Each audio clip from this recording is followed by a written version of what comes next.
Today's theme is all about never split the difference. This is a book by an ex-FBI hostage negotiator who says that in a negotiation you need a couple of things to make it work.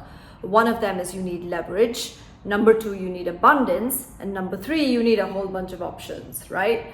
So there are times, and I know I talk about this a lot, and I tell you about the modern ways to negotiate, winning a negotiation, how to use your gut feeling in a negotiation. But sometimes when push comes to shove, you do know that you have to take it or leave it. You have to sometimes walk away from a situation that's toxic and is not serving your purpose. And sometimes negotiations can leave a bad taste in your mouth, and you may end up in a situation where you can't close the deal, you can't close the employment agreement, and you have to walk away. There is a new joiner in my office who relates all things to movies. And when we were talking about this topic, we talked about the movie The Devil Wears Prada, right? One of the movies that we really liked with Anne Hathaway and Meryl Streep. Now you can relate walking away from a negotiation or walking away from something where you've had the gut feeling. So number one, Anne Hathaway has no interest in fashion. She doesn't really want to join, so she's hesitant to start. Number two, she gets put in a toxic situation where things don't go her way. She has a boss who's out to get her, and she has a situation where the boss keeps her waiting, the boss changes the narrative, the boss changes the direction, and puts an enormous number of stress and pressure on her. And I think you can all relate this sometimes to a negotiation you might have been in where the other side is pushing you, has a lot of leverage against you, and is trying to get you to do things you're not comfortable about.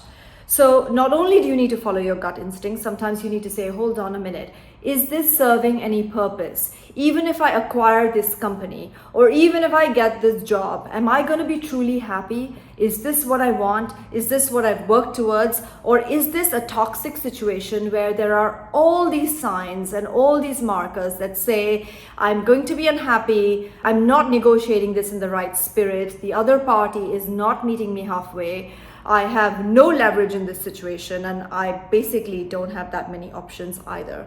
Moral of the story: if you feel that things are not going your way, don't back out for the wrong reasons. But if you really intrinsically feel that a company is not worth taking over or buying because the due diligence showed you that there were lots of problems with it, if the founders of the company you're purchasing or the deal you're trying to strike isn't really working out because their demands are too high, and also if they backtrack on a lot of things, we see that a lot in legal negotiations where depending sometimes on the cultural aspects that we might be working in and the country we might be working in, there might be a negotiation tactic where the other party tends to go back on their word and then frustrate you and then expect you to renegotiate a point that you thought was closed. And these are all signs and markers that sometimes it's not going to work out. You've got to cut your losses. You've got to accept it. Failure. I mean, we all fail, and sometimes negotiations fail, and sometimes they fail for a reason. Watch that and go with your feeling on it. You will never be wrong. Like, believe me, you will never be wrong. So that's it. Negotiations sometimes don't work out. This is my take it or leave it week from Think Tank. Thank you so much for watching.